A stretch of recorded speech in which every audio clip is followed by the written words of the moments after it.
All right. Hi, everyone. My name is Melissa. I'm going to be the facilitator for tonight. So, this is part one of our two-part webinar for teens. Hopefully, more will be coming throughout the summer. So, stay tuned for that. This one is going to focus on healthy relationships and dating habits. And our second webinar, which is next Monday at the same time, will focus on navigating sexuality for teens. These webinars don't require any previous knowledge, but the second one will build on the first one a little bit, but there's no need for you to study beforehand or anything. So let's get into this. So I was interested in doing these webinars because it's just kind of a more accessible way for me to connect with community and know kind of what sorts of life things are going on or what hard things people are dealing with in the community. So at the end, we're going to have time for questions. I'll turn the recording off so we can have a little bit of a discussion. So just a reminder that this will be recorded, so keep your questions or your comments until a little bit later. So who am I? My name is Melissa, as I said, and I'm 26 and I live in Kingston. I live with my girlfriend and our cat, Espresso, and I graduated with a Bachelor of Arts in Gender Studies from Trent University in 2020. So I graduated right into the pandemic. Um, I went into this program, Gender Studies, because after high school, I kind of struggled with figuring out who I was and who I wanted to be. And so I wanted to go into a program where I felt I could study some ways of figuring out who I was meant to be. And that's kind of exactly what happened. I fell in love with feminist theory and queer theory and realized, firstly, that I'm queer. And also then realized I really wanted to work in the care profession, in the care fields somewhere. So after graduating, I started working in long-term care. I wanted to help out during the pandemic. So I worked with people with cognitive impairments like dementia, Down syndrome, Alzheimer's. And at the same time, I was also working with youth in foster care.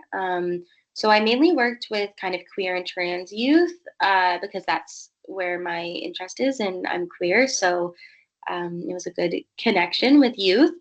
And then in more recent years, I've been working in various kind of supportive capacities with queer and trans youth. And that's kind of my thing.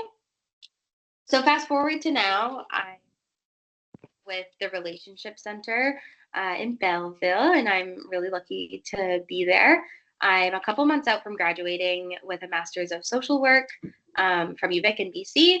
So, yeah, like the core of my practice is to normalize these types of conversations about identity, sexuality, relationships, because some people can find them kind of awkward or difficult or hard to navigate. But I hope that we can all leave this seminar or this webinar having learned something, even like about ourselves, about someone else in here. So we're going to talk about how open communication influences relationships, and we're going to begin from a place of valuing honesty over judgment as we discuss relationships and dating and growing up. So this is just a quick agenda. We're going to start from relationship with self and how that translates into relationship with others. We're going to talk about who we feel we are, healthy versus unhealthy habits, dating habits, relationships, how we can lean on others, because just as important as relationship with self is relationship with others and how you're being fulfilled and how you feel like you can fill your cup.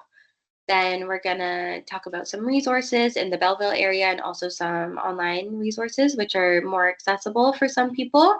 And then we're going to have a question period. I'll turn the recording off. Sorry, I have bad allergies right now, so excuse me sniffling. So my intentions in this webinar are kind of just to normalize empowerment. Um, Empowerment for teens is so incredibly important. Whoops, that was the cat. Empowerment is a way of being in tune with what you want, what you don't want, who you are. And it's also a way of asserting boundaries with other people. And so I really want to kind of cultivate a space right now where people feel free to ask questions, to make comments at the end. Yeah, and this is all going to be starting from self.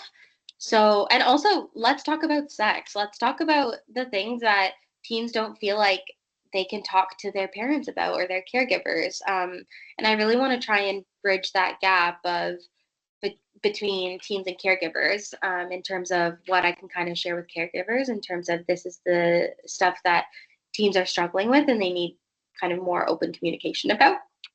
Um, yeah, so this is going to be an open, affirming, and non judgmental space. So I wanted to start with an amazing quotation from Kai Cheng Tom. When we think about kind of who we are and who we are in relation to those around us. So she is a Chinese Canadian and trans writer whose pieces focus on reimagining worlds where queerness and sexuality and mental health and gender are kind of expressed freely, spoken about freely, and are kind of normal conversations. So she writes that a body is skin wrapped around stories, is tissue filled with veins that the truth runs through, is a box of bones with a voice inside. So this quote really expresses how being who you are can sometimes feel like a little bit far out, but it kind of brings us back to the concept that we are all whole and unique and fluid, so we can change throughout our lives, and we're all special by ourselves, separate from being in a relationship or separate from your relationships with other people. And that means also that our minds and bodies are growing and changing throughout our lives, like especially when we have new experiences, we discover new likes and dislikes. So that's just kind of the fluidity part of that. And as for feeling, like who you are is a little bit far out. Um, I I remember not knowing specifically who I was for a little bit, as I said. And so I'm not here to tell you to love yourself, or that loving yourself is the right way to be. I think we can start from a place of liking ourselves, and it's okay with changes going on. It's okay to kind of go in and out of how much you love yourself day to day. It's quite normal. Um, for example, like rejection sucks. um, if it's like getting turned down from a job you were hoping for, or someone you have feelings for telling you that they only want to be friends, losing a competition, rejection is difficult to deal with. Um, but being attentive to inner feelings is a form of self love. And it's it's with that kind of self love and self like that we can bounce back from those types of rejections. Um, and kind of coming back to what good qualities you have, it'll help bolster you into the future where you kind of find your things, you find your niche, you find your people.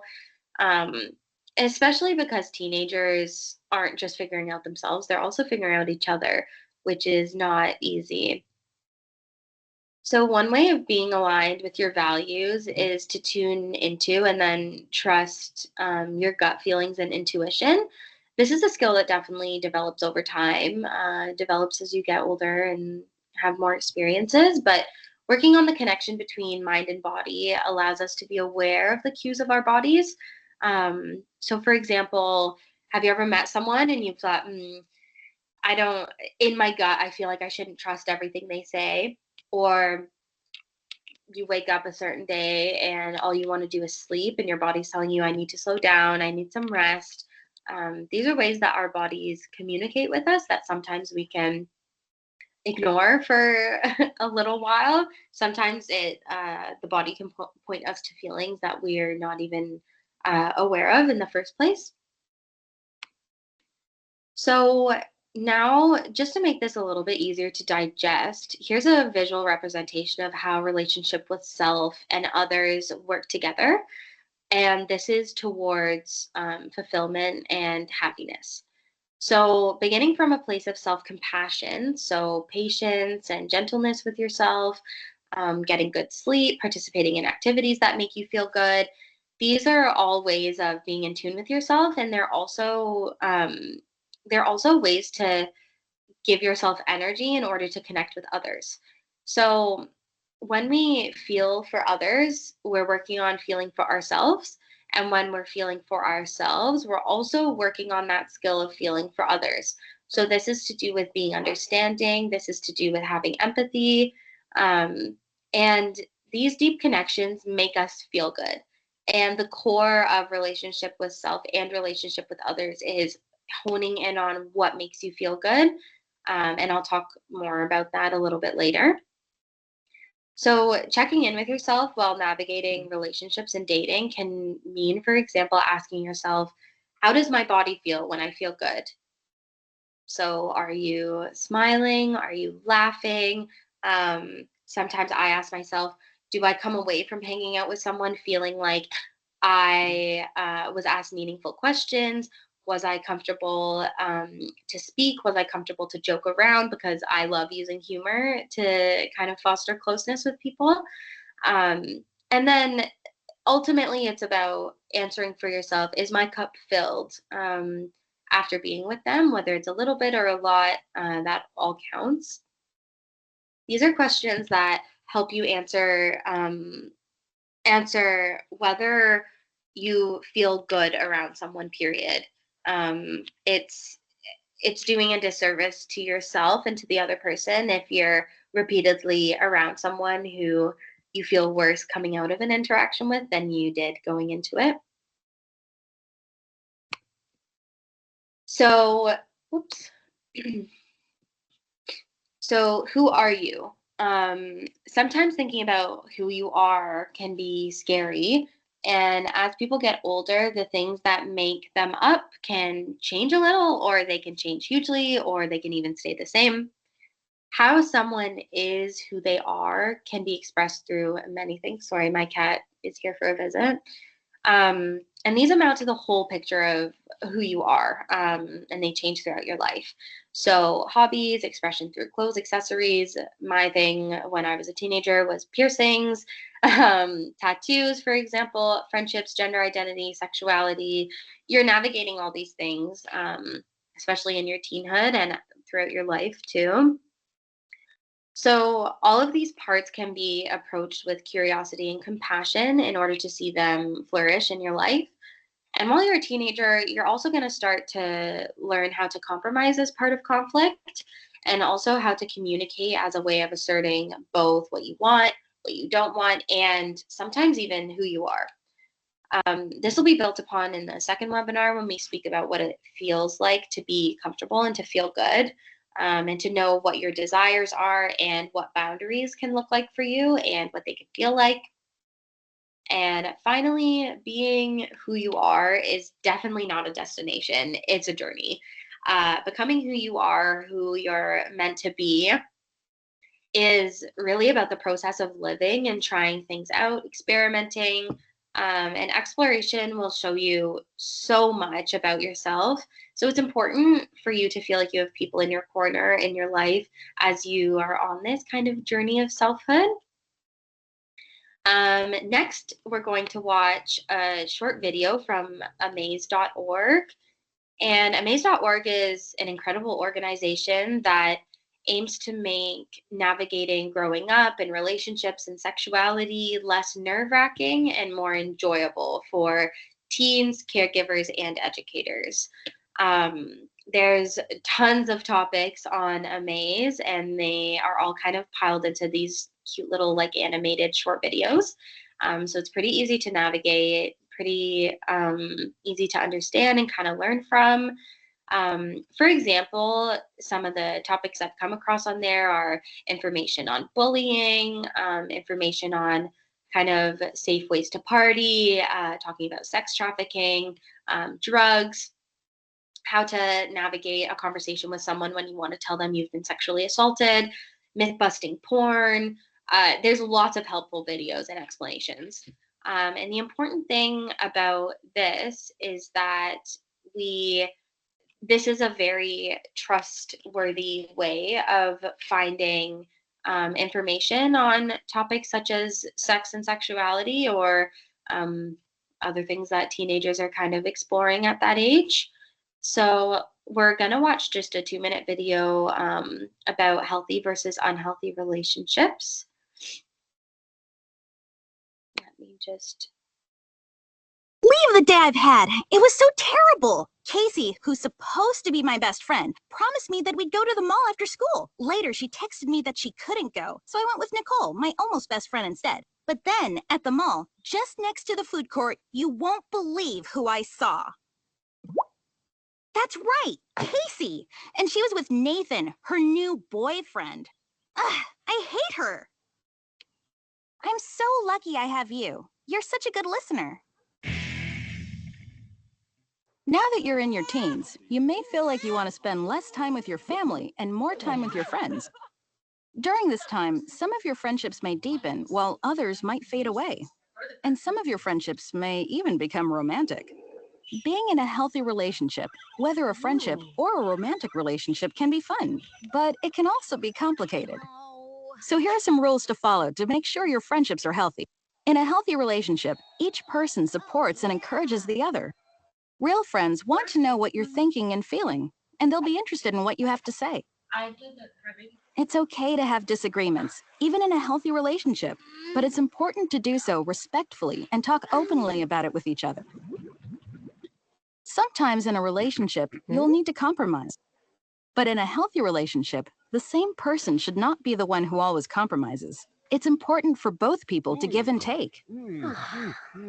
Finally, it's important to treat your relationships with care. And if a friend or romantic partner makes you feel small, teases you, or physically or sexually pushes you into doing things that you don't really want to do, then this might not be a healthy relationship for you. Remember, a healthy relationship, whether just a friendship or a romantic relationship, should make you feel good about yourself and who you are. After all, you are pretty great. Okay, so enough about me. How was your day? Until next time, don't forget to visit me at amaze.org or go to my YouTube channel to watch more. Bye!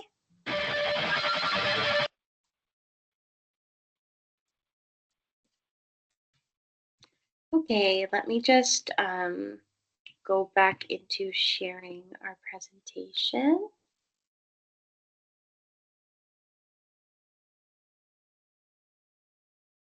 All right. So yeah, just cute little trustworthy videos where they're kind of really real with you, and I appreciate that as being someone in sex education and working with a lot of teens.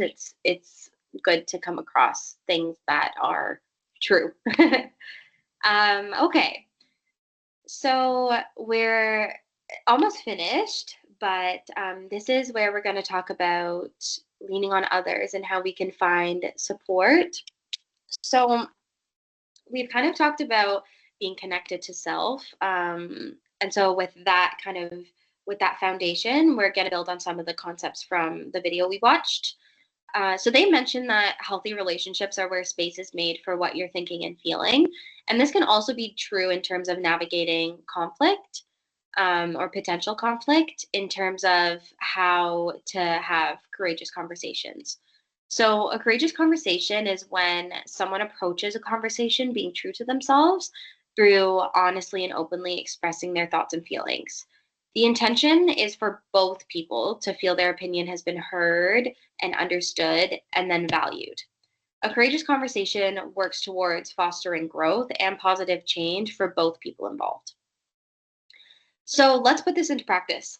Right now, a pretty common disagreement between teens and caregivers is screen time. So let's talk about it. Uh, for example, some parents are struggling right now with teens falling asleep on FaceTime with a partner. And that feeling for both the teen involved and the parent or caregiver involved, it can be complicated. So, for example, if a dad has a bit of a problem with their teen falling asleep on FaceTime overnight, his action could be banning your phone from your room at night, um, and saying that you need to charge it outside in the hall or whatever when you go to bed. His thoughts underlying this action could be, I love you, and so I want you to have a sleep that is uninterrupted by a phone lying beside you. Or it could be, I value your brain and your thoughts and your learning and your knowledge. And so I don't want blue light to affect your access to nourishing rest. Because, especially as a teenager, sleep is extremely important. You might, however, as a teenager or as the child of someone who could be seen as controlling you, you could feel like that's none of your business. It's my relationship, and it can. There's a real potential for conflict in this situation. So this is where communication can act as a barrier to reactivity and potential heightened conflict between you and a parent. So we need to look for a compromise. You can assert your wants with your parent by explaining what you gain by having someone on the phone with you. Um, and you can kind of say that whatever the truth is, like having someone on FaceTime with me before bed is calming, or we want to share the details of our days together. Um, but you need to also bring forward this compromise piece. So you need to meet in the middle. So, for example, you could assert a week trial of where you can be trusted to put your phone away by midnight in your room, that you'll be off of your phone and trying to sleep by midnight. Um, but under this conversation and this potential conflict needs to be belief in on the teen side of the importance of wellness and the importance of realizing the positives of reaching a compromise with this caregiver. Meeting dad in the middle in this way means that both people can have their worries acknowledged, and then they can move forward differently, even if that means pivoting from the week trial, pivoting from a midnight. Maybe you have to charge your phone out in the hall just on school nights. Those types of things that can be that can help with compromise. Also, caregivers are human. They've experienced their first crush. They've experienced wondering how to make out and being so afraid if they do it wrong, um, getting a first period, navigating arguments with best friends. Caregivers have experienced those awkward things that happen during your teen years. And so growing into yourself does not have to be something that you do alone. It's so important to have people in your corner who have already learned from their own experiences. And these experiences might be experiences that are similar to yours. Um, so if this isn't your caregivers, that's okay. This can be a trusted teacher who, for example, like sees your talents. It could be a friend who you share your art and your poetry with, and you talk about emotions and feelings with them. It could be a queer adult who you can reality with. Um, but at the end of the day, being open and honest and real works towards safety, both emotionally and physically. Finally, healthy relationships are meant to make you feel good. That's the core of this webinar. Being in relation to people who see you as a whole person and who make you comfortable and who are willing to navigate difficult times with you, as well as the great, humorous, all smiles times. Those are the ones to kind of stick by. And those are the people who are going to propel you towards a life that's kind of fulfilling and happy, even when some hard things are going on. All right. So in practice, I don't want to give you a whole presentation and then you thinking, okay, how do I actually pull this off in real life? So I've broken it down a little bit. So beginning from connection to self, what do you want? Um, this can be really hard. I'm sure the adults in your lives also find this hard sometimes. Answering what you want can feel like a massive question. So, for example, this can be making a vision board with your friends and cutting from magazines and collaging and making a night of it with snacks and Pillsbury cookies or whatever. It could be doing a mind map, starting from, okay, this is what I'm trying to figure out. Let's do a visual representation of my thoughts around it to kind of clear my mind. It could be 6-month goals, 2-year goals. It could be researching post secondary options that don't revolve around college or university. Um, your life is your own. And in order to kind of feel fulfilled and to grow into yourself, exploration is so key in that. Secondly, get comfortable with saying no. I cannot stress this enough. I know it's hard the younger you are for a lot of people. I remember finding that hard when I was younger. But I also work at a daycare with toddlers, so under threes. And it's so amazing seeing boundaries developing for these like little humans. Um, Sometimes it sounds like someone absolutely screaming from across the room. Um, but any assertion of boundaries is a good assertion of boundaries in my mind, especially from that age. It is interesting, though, how as people get older, sometimes this comfort with asserting boundaries can get a little bit muddled. Um, that the reasons for that are a whole other webinar, but um, just kind of I want to prompt the thinking about how you're valid in saying no anytime, especially when it's to do with your comfort levels. So, for example, if you want to say no to hanging out with a friend, even though they know that you're free, or your girlfriend wants to have sex and all of your mutual friends have started to have sex, but you're not quite into that side of your relationship yet, that's okay. Getting comfortable with saying no is going to open a whole lot of doors to things worth saying yes to. So listen to your gut, communicate your wants, have honest conversations with trusted others. If you aren't sure how to go about this, or if you just want someone to be your cheerleader. So this leads us into our next point. Communicate clearly about your expectations. It's okay for these to change throughout your relationship with someone, and they probably will. But it's important to be clear in how you're feeling every now and then. Are you friends? Are you dating? Experimenting? Exclusive? Friends with benefits? To be determined? Put a pin in it for another day. Um, these are really important conversations to have. You got to let them know where your head is at. And if they don't beat you to it, you need to ask clearly what they're looking for too. This is just a protection for both your feelings and their feelings. It's good to be able to navigate these more difficult conversations, and it's good to know where the other person's head is right now. Yeah, so it'll be mutually beneficial for both people. So as I've kind of been chatting about this whole time, having people around you who see you and support you is absolutely so important. If you don't feel like you have that now, maybe it's time to call your grandma or to join a new club, start a new hobby, try out a sport you never have, or go for a walk and try and be present in the moment and listen for a new bird sound or whatever that looks like for you. It can be a bunch of new things.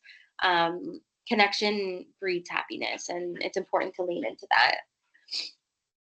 So, last but certainly not least, do not believe everything you see in media and on the internet. For example, those steamy makeout sessions in movies and shows where the clothes are being ripped off before they're even through the door, before they're even through the hallway in an apartment, those aren't real. They're not real, and they're not that realistic. Um, like these are exaggerations that are they feel good for people to watch because they're exaggerated, because they're not real. This is kind of drawing attention to the fantasy that a lot of people love thinking about, and it's intriguing and it's fun and it's passionate and it's hot. So that's completely normal to like those things, but it is extremely important to, as you get older and grow into whatever sexuality looks like for you, to know that media and the internet are not always going to show you real things. So it's, yeah, this is kind of just a truth that especially goes for porn. We're going to cover a lot of truths about porn in our next webinar about navigating sexuality. But for now, it's just important to remember that we're living in the real world with real people, real feelings, real bodies. So this means that awkwardness exists. Awkwardness exists. There are many, many times where laughter can be used to diffuse awkwardness, whether it's during sex, whether it's during a breakup, and all things in between. So, yeah, awkwardness exists in real life. Body parts also don't always do what you want them to do in the moment. That is, that's actually quite normal. It's okay to feel awkward about body parts and to not quite know what to do, especially when you first start navigating sex yourself. And also, all bodies look different. All bodies look different because they are different. Bodies are so different. So those are just some things to keep in mind as you begin to explore yourself, your own body, your own pleasure, and then pleasure with other people. Also, it is completely normal and it's a healthy curiosity to wonder about sex and porn, and about relationships. But it's just that there are places where you can explore, what you're into, but these places are rooted in truth and in pleasure and in reality. So, for example, you could look to healthcare providers, you could look to libraries, websites like amaze.org, that we already spoke about. So, there are lots of options, and I'll get into more options in our next webinar. But I just wanted to kind of plant that seed. And next week, if I see some familiar faces, we can kind of pick up from there. So that transitions us into our last part. So this is about resources, both, as I said, in the Belleville area and then online resources, which for some people are more easily accessible. So I'll just go through a few of them. These are the online ones that are underlined. These you can click on the link and it should take you to the website. So Planned Parenthood, some people think that, excuse me, that Planned Parenthood is only to do with pregnancy or safer sex, abortion care, when really it's much more robust than that. They have information about breakups, cheating, what it means to be in a healthy relationship, and lots more. I screenshotted what's your love personality quiz, which is kind of fun. They also have introduced a bot named Rue. And so Rue acts as a free confidential online chat where you can kind of ask questions and they can send you to the right kind of resources, send you in the right direction. Second, we have the Sexy Carnival Toolkit. So this was made by the Native Youth Sexual Health Network, and it's made by and for Indigenous youth, which is incredible. Youth speaking to youth about sex and health and wellness and taboos, some things that they feel are taboos. It's so important because sometimes adults miss the mark. Sometimes adults don't truly know what teens want to talk about or what they're wondering about. So this is a great resource. You can see some of the pictures from it. So there's a self-pleasure booth. There's a booth where they're talking about transmission of HIV and AIDS. And then they have a little sticker that says, what does it actually take to be safe, healthy relationships, and what's the most important relationship you can have with yourself. Lastly, there's the Trevor Project, which is a very well-known queer organization. They have great information on navigating identity, gaining resources and support, and exploration of self in kind of safe and supported ways. Their mantra is connection starts with knowledge, which is pretty cool. And so I just put in here examples of some of the things that they talk about. So, for example, there's Black and LGBTQ plus approaching intersectional conversations. So for Black queer people, and then there's also understanding asexuality, which we haven't spoken about asexuality in here at all. That could also be a whole other webinar. Um, but sexuality is a spectrum, and there are lots of different ways that people feel and relate to sexuality and enact sexuality. So, this is a great online resource for people who are navigating potential asexuality. And then, of course, there's a relationship center. There's a great team there. I'm really lucky to be there right now. And we're located in Belleville. We have subsidized therapy um, from students such as myself, for example. There's also the John Howard Society Youth Services. There's Bay of Quinte Pride. There's lots out there. And I know it can feel really big to try and sort through all these things. So, that's why I kind of threw everything into a slide. I hope that these resonate with some people because they're really cool resources that a lot of thought has been put into, as well as, of course, the amaze.org website that we already talked about. Yeah, so that brings us to the end of this amazing webinar. Um, I'm going to turn the recording off. So thank you for everyone who is maybe watching this at a later date. I'll turn the recording off. We can have questions for comments and everything like that.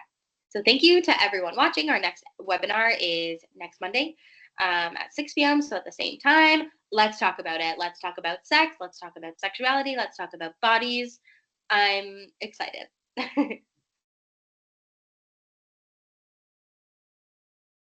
Okay. Thank you for coming. I'm turning the recording off now.